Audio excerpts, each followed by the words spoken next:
Como era a forma do Padre Pio analisar o pecado? Que consideração ele fazia a respeito do pecado?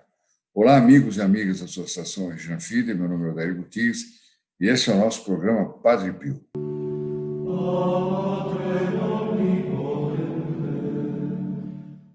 É um tema interessantíssimo esse, né? Porque nos ajuda, é quase uma catequese do Padre Pio, nos ajudando a analisar nossos próprios atos, nossas próprias decisões, etc. E aqui vem um texto do padre Marcelino Iasenza-Niro, que chama Os Pecados Vistos pelo Padre Pio, quer dizer, o modo como ele via os pecados, e ele antes dá uma pequena introdução para nós entendermos, e aí nos conta uma história que é muito bonita. Eu queria, antes de mais nada, lembrar, dia 23 está chegando, missa às 10 horas da manhã, no canal da Venerável Ordem Terceira do Carmo. Nessa missa será rezado por todos os filhos protegidos do Padre Pio, que tem mais de 72 missas por ano, né? Em agradecimento pelo apostolado que fazem pelo nosso querido Padre Pio, que está meio escondido pela minha cabeça aqui, mas é porque eu não tenho jeito de ajustar essa foto aqui.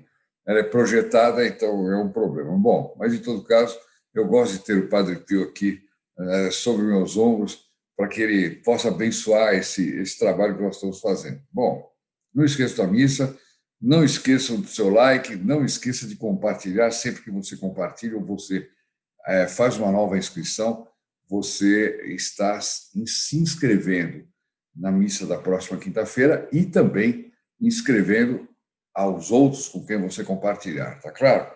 Então, isso dito, vou tocar para frente. Aliás, eu queria agradecer muito aos filhos protegidos que têm nos procurado para suprir aqueles que não estão podendo colaborar. Não é uma colaboração grande que se dá, vocês mesmos podem ver aqui no link, ou telefonar para o 0800 006 1223 e perguntar para a nossa plantonista ali como é que eu posso ser filho protegido do Padre Pio, quanto eu preciso dar. Você vai ver que são valorzinhos até simbólicos. Mas tem coisa que é simbólica para muitos, mas não é para outros que estão passando dificuldades. E esses aí, o Padre Pio sabe bem o que vai no coração deles, o desejo de continuar, mas às vezes não pode. Então, eles nos ligam dizendo, olha, não posso. E se vocês notarem, quando você liga para dizer, espero que vocês não notem isso, porque não tem o que fazer, mas se vocês ligarem para dizer, olha, eu quero suspender minha colaboração, ninguém vai perguntar o motivo nem nada, porque nós sabemos que, sendo uma coisa tão sagrada, eu diria, esse apostolado que você faz, você não cortaria por qualquer razão. Sempre teria uma razão importante. Por isso, mas o apostolado não pode parar. Então, eu preciso muito daqueles que ligam dizendo, eu quero fazer um aumento, ou daqueles novos que entram dizendo, olha, eu quero ser também filho protegido do Padre Pio. Por isso a gente vai equilibrando, né? Quando um pedacinho da toalha rasga, alguém faz um remendo, e com isso a gente continua puxando a nossa toalha pequena na mesa grande. Mas eu queria agradecer muito a esses que têm nos ajudado. E o nosso agradecimento vai muito além de todos os presentes que nós mandamos, porque é um agradecimento também que o Padre Pio vai fazer para você, e aí você vai notar que, em matéria de gratidão, ele nos deixa lá embaixo. Bom, vamos começar, então, os pecados vistos pelo Padre Pio, do livro Padre Pio de São Pio de Pietrelcina, do padre Marcelino Iasenza-Niro. O Padre Pio, na confissão, diante de uma transgressão acusada pelo penitente, costumava repetir, é pecado, é pecado.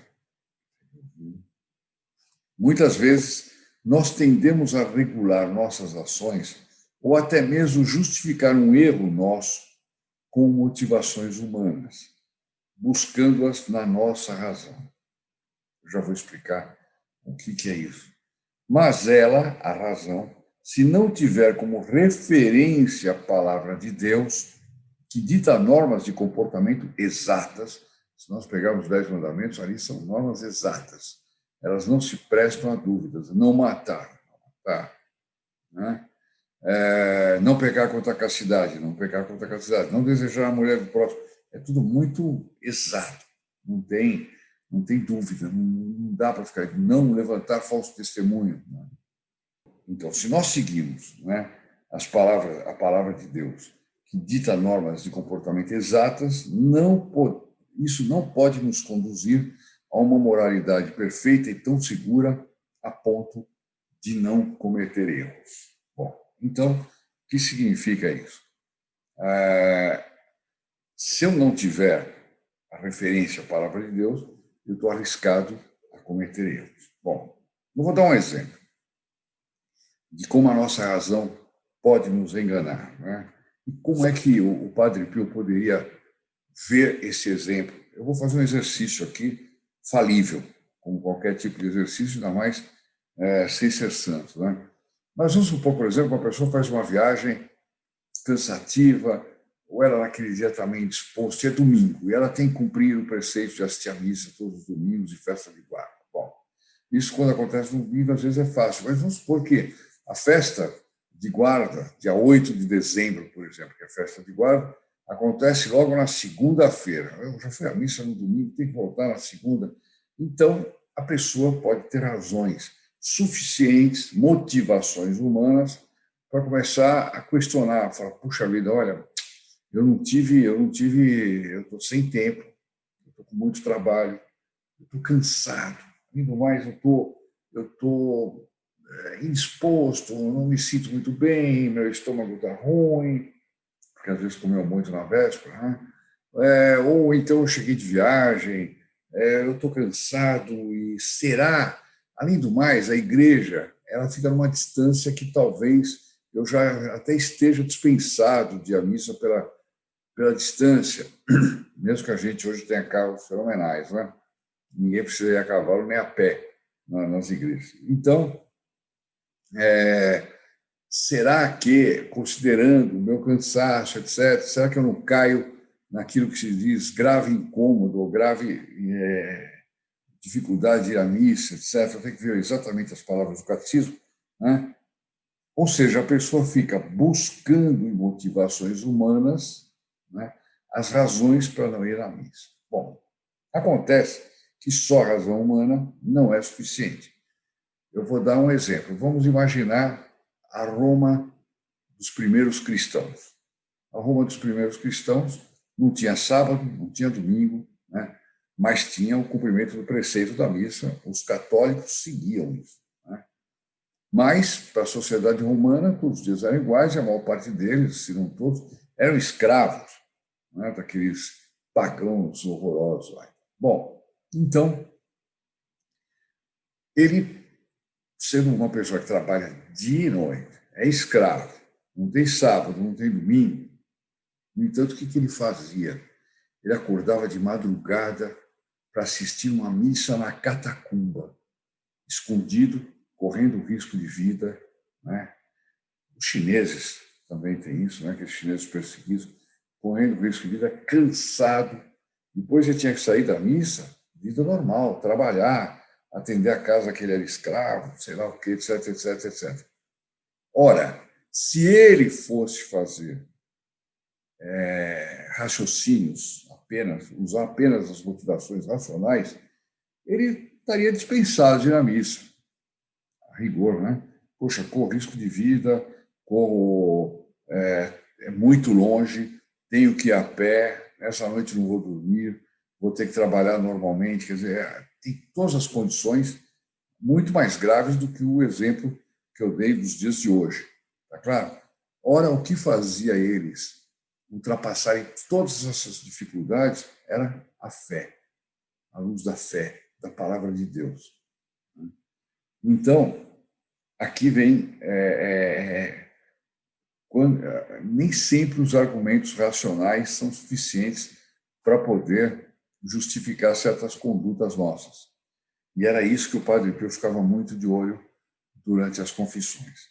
Sobre a necessidade de referirmos a uma lei moral ditada por Deus e segundo a qual devemos guiar nosso agir, quer dizer, eu tenho que guiar meu agir pelas leis de Deus, né? Santa Teresa Benedita da Cruz escreve, aquela carmelita Edith Stein, que, ao ser canonizada, recebeu o nome de Santa Teresa. Aliás, quando foi, o nome dela de religiosa era Teresa Benedita da Cruz. Ela escreve, olha que interessante, o crente sabe que existe uma pessoa, alguém, Deus, né, cujo olhar não é limitado por nenhum horizonte, que tudo abraça e tudo compenetra. Deus não é... O juízo dele não é limitado a nenhum cálculo racional, a nenhuma... Ele tem a liberdade de fazer o que ele quer, pensar o que ele quer e determinar o que ele bem entende. Tá claro? Bom, esse abraça tudo e compenetra. Quem vive na certeza desta fé sente em sua consciência de não mais poder se satisfazer com a própria ciência. Quer dizer, os meus raciocínios, os meus conhecimentos, na medida que eu progrido na fé, eu vejo que aquilo ali não serve de nada ou não é suficiente para atender às minhas necessidades, tá certo? Por mais ampla que seja a ciência dessa pessoa. Eu vou repetir, quem vive na certeza dessa fé, ou seja, que tem um Deus cujo olhar não é limitado por nenhum horizonte, que tudo abraça e tudo compenetra, quem vive na certeza dessa fé, sente em sua consciência de não mais poder se satisfazer com a própria ciência, por mais ampla que ela seja. Ele deve necessariamente se esforçar para conhecer aquilo que é justo aos olhos de Deus. Então, esse é a grande ciência nossa, né? É procurar o que é justo aos olhos de Deus. Como é que Deus está vendo esta ação? Como é que ele está vendo esse raciocínio todo que eu fiz agora para não ir à missa, por exemplo, né? Com que olhos ele tá vendo isso, né? Ele vê com bons olhos. Já não estou nem considerando o problema de ser pecado ou não ser pecado. É um problema de mais perfeito ou menos perfeito. O que é mais perfeito aos olhos de Deus? Bom, e não é necessariamente aquilo que é perfeito aos nossos olhos. E ela continua dizendo assim, é exatamente este o motivo pelo qual só uma atitude baseada na religiosidade é uma conduta verdadeiramente ética. Olha só que interessante, hoje se fala de ética, né? Virou até palavra-chave. Não é ético fazer tal coisa, é antiético fazer tal outra. A ética me obriga a seguir, Ética sem religião não existe, né? Então eu vou ler de novo. É exatamente esse o motivo pelo qual só uma atitude baseada na religiosidade é uma conduta verdadeiramente ética. Não é qualquer coisa que é ético ou não ético. Tem que estar baseado na religiosidade. Certamente existe uma busca e uma natural tendência para o justo e para o bem. E, em casos especiais, será até possível encontrá-los, mas só na busca da vontade divina se poderá chegar realmente ao objetivo. Só na busca da vontade divina se poderá chegar realmente ao objetivo. Padre Pio, em sua vida, procurou sempre conhecer a vontade de Deus para cumpri-la, ou seja, praticá-la à custa de qualquer sacrifício ou renúncia. Às vezes, uma renúncia é mais difícil do que fazer um sacrifício. A pessoa renunciar a um hábito, a um costume, uma mania que ela não deve, que não agrada a Deus, a uma roupa, a uma moda, né? São renúncias. Ela pode gostar, mas ela sabe que aquilo não está de acordo com o que Deus recomenda nessa matéria. É uma renúncia. Quando ela renuncia a isso, né, ela está cumprindo a vontade de Deus. Então, o Padre Pio procurava não apenas conhecer a vontade de Deus, mas praticá-la à custa de qualquer sacrifício ou renúncia. Padre Pellegrino, o qual afirmou que a primeira preocupação do Padre Pio foi a busca febril da vontade de Deus, olha que bonito, nos transmite um episódio que vale a pena reviver. Então, aqui vem a história que ilustra essa questão, esse modo do Padre Pio procurar sempre a perfeição e o modo como ele julgava as intenções e os pecados que eram ditos por isso que, às vezes, a pessoa estava contando alguma coisa e disse, isso é pecado, isso é pecado, isso é pecado. Como ele poderia dizer, não, isso não é pecado, mas é imperfeito. Bom, como faz falta um Padre Pio para confessar, né? Oh, meu Deus. Uma vez, o Padre Pellegrino está contando a história, uma vez, o santo, depois da confissão das mulheres, voltou para o convento e, entre os homens que o aguardavam no corredor, a sua passagem, que as pessoas ficavam todos no caminho, ele viu uma criança chorando. Ele parou e falou, por que está chorando? Por que você está chorando? O menino disse, rasguei as calças brincando e meu pai deu-me uma bronca. O padre disse, sabe lá quantas calças rasgamos nós quando crianças? E foi para frente. Bom, alguns minutos depois, no quarto, Padre Pellegrino, que o acompanhava, observou brincando. Padre, então quando criança o senhor devia ser mesmo levado, se rasgava tantas calças. O Padre Pio respondeu, eu pessoalmente nunca rasguei uma calça. Falei aquilo só para fazer o menino parar de chorar. Ele não disse para o menino, olha a frase que ele disse para o menino, por que você está chorando? Eu rasguei a calça. Ele disse, sabe lá quantas calças rasgamos nós quando criança? Ele não disse que ele tinha rasgado, certo? Mas ele deu um jeito de amenizar o sofrimento do menino. Bom,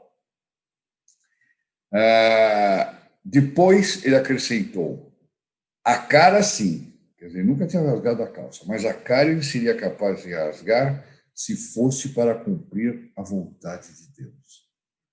Impressionante. Desta vontade, Padre Pio fez um ponto de referência fixo em direção às almas. Então, era esse o ponto que ele olhava nas almas. Se aquelas almas estavam querendo perseguir o amor de Deus, elas estavam querendo fazer qualquer coisa pelo amor de Deus, como ele diz aqui, o que é justo aos olhos de Deus. Né? Se essa era a preocupação dela, ou se essa era um defeito, ou se isso era um pecado, é assim que ele ficava julgando continuamente as pessoas que se confessavam com ele. Vamos dizer, puxa, que palavra forte, julgando. É julgando mesmo, porque ali chama-se, o confessionário é chamado Tribunal da Penitência, né? Onde o padre está no lugar do nosso Senhor Jesus Cristo, julgando. Depois aplica uma penitência. Né?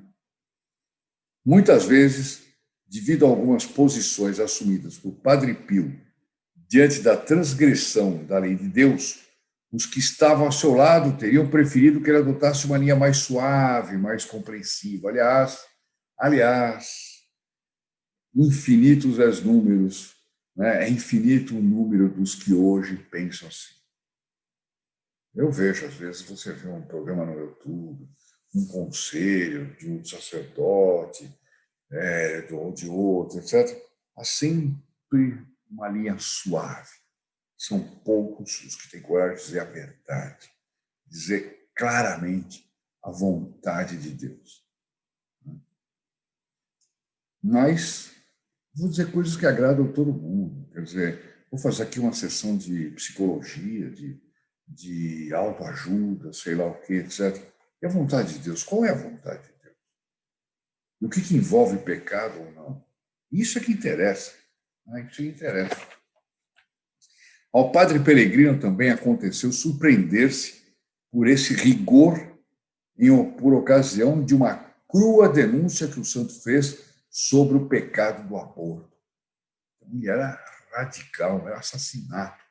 Aborto, assassinato. Não me venha ninguém dizer, é muito pesado, senhor Daílson, está dizendo isso. Bom, vai para o outro canal. Vai para o outro canal onde ninguém diz isso E é dito, ninguém sabe as razões pelas quais leva uma pessoa a cometer essa atrocidade, né? É uma atrocidade, não.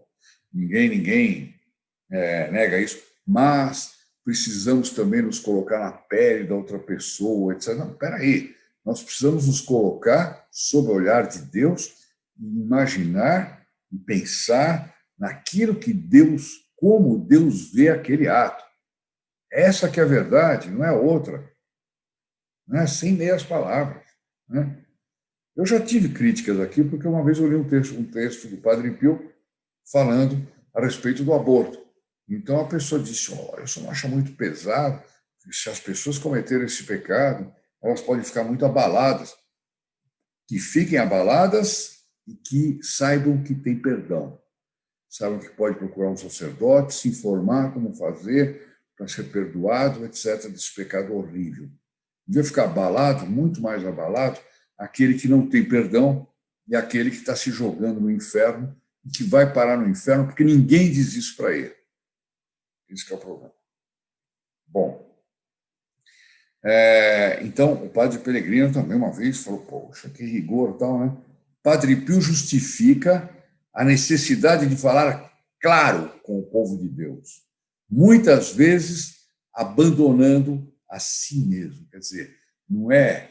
Ele muitas vezes tinha que fazer violência, né, contra si mesmo para falar claro, porque tinha que falar claro. Não tem essa história mais ou menos, somos todos irmãos, todo mundo é bom, etc. Não, era claro, não tinha dúvida nas palavras dele. Olha o que o Padre Pio diz aqui, ó. Você sabe qual é o mal? Os frequentadores das nossas igrejas, carentes de repreensões, nós os saturamos de boas palavras e conselhos supérfluos. Perfeito. Conselho supérfluo, minha gente, pode procurar que está cheio. Está cheio. Se Deus quiser, não vai ter aqui.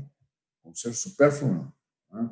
Então, as pessoas ouvem um monte de conselho, mas não tem nenhuma repreensão. Ele diz, carentes de repreensões. E ele diz, e aqueles necessitados de algum lume, de alguma luz, nós os deixamos sem o mínimo necessário para a sua salvação. Ou seja, o sacerdote que pratica esse esqueminha de passar pano em tudo, analisar as coisas de acordo com a razão, colocar-se na pele da pessoa envolvida, etc., etc. O que eles estão fazendo? Eles estão deixando essas pessoas necessitadas de luz, né? E sem o mínimo necessário para a sua salvação. Padre Pio está dizendo isso. Padre Pio está dizendo isso. Ele continua e termina.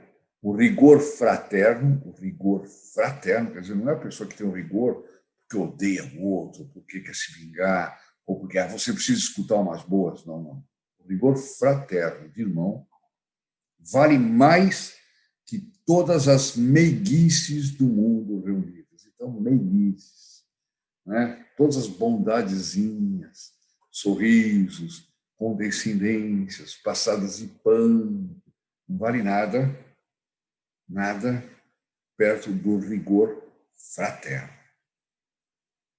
Espetacular, né? Bom, meus amigos, com isso eu termino o nosso programa de hoje, esperando que tenha sido fácil entender, porque às vezes algumas matérias são mais complicadas, e lembrando vocês mais uma vez de não deixar de pedir o quadro que nós estamos distribuindo gratuitamente do Santo Padre Pio. É você ligar, dar seu endereço, CEP, etc., vai pelo correio, você não paga correio, não paga nada, não paga, você só vai ter que pagar uma moldura bonita se você quiser colocar na sua casa. Aí é por sua conta, porque gosto não se discute, digamos assim, é meio complicado. Não, põe uma moldura reta, uma moldura barroca, não. Então, você resolve isso aí, até porque ficaria caríssimo se a gente distribuísse com a moldura, né? Seria uma coisa tremenda. Não haveria recursos, por mais generosos que os filhos protegidos do Padre Pio sejam, não haveria recurso para isso. Bom, não deixe de pedir, ela já está penta. Então, você já pode venerar essa estampa na mesma hora, né? E ela deve durar até até meados do mês que vem. É o nosso cálculo. O nosso cálculo. Eu gostaria, de repente, ser surpreendido por uma chuva de telefonemas e uma chuva de pedidos da estampa, né, para que o Padre Pio habitasse em muitos e muitos lares. Nossa meta, 100 mil, por enquanto. Meus amigos, eu me despeço, deixo vocês com a Ave Maria, um por todos, todos por um. Nosso canal está crescendo, graças a Deus. O Padre Pio está ajudando, que não é... O Padre Pio não está de férias no céu, a gente vê isso. E depois, com a bênção do nosso querido Padre Pio, Salve Maria, e até mais tarde, porque hoje nós temos o programa Graças ao Padre Pio, às 13 horas. Até já, então. Ave Maria, cheia de graça, o Senhor é convosco. Bendita sois vós entre as mulheres, e bendito é o fruto do vosso ventre, Jesus. Santa Maria, Mãe de Deus, rogai por nós, pecadores, agora e na hora da nossa morte. Amém. In nome del Padre, del Figliolo e dello Spirito Santo, e così sia. Sia lodato Gesù e Maria, e buonanotte a tutti.